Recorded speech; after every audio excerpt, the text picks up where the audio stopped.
So hi guys, আজকে আমরা একটা বোতল ব্যালেন্সিং একটা এক্সপেরিমেন্ট করব।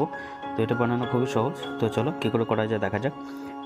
সর্বপ্রথমে একটা বোতল নেবেন, বোতলে 3টে কাঠি নেবেন এবং তারপর একটা সুতো নেবেন।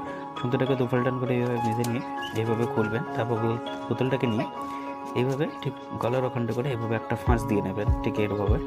অ্যান্ড ওর পর একটা ঝুলন্ত জায়গায় একটা ইঁটটা রাখবেন, ইঁটের মাঝখানে এরকম দড়ি কাঠিটা রেখে দেবেন। তারপর বোতলটা নেবেন, দিয়ে এইভাবে ওটাকে ঝুলিয়ে দেবেন। দেখুন যেভাবে স্ক্রিনেতে দেখানো হচ্ছে ঠিক এইভাবে। অ্যান্ড এরপর আরেকটা কাঠি নেবেন, আরেকটা কাঠি নিয়ে ঠিক দড়ি একটু ছেড়ে দিয়ে এইভাবে কাঠিটাকে ঠিক মাঝখানে অ্যাডজাস্ট করে দেবেন, ঠিক এইভাবে। অ্যান্ড এরপর নিচের যে কাঠিটা, সেই কাঠিটার প্রায় মাঝখান থেকে আর উপরের কাঠির ঠিক একদম লাস্ট প্রান্তটা ঠিককে রাখবেন। অ্যান্ড আস্তে আস্তে ইটটাকে সরালেই দেখবেন ওটা অটোমেটিকলি ব্যালেন্স হয়ে গেছে। তো ভিডিওটা ভালো লাগলে একটা লাইক, একটা কমেন্ট এবং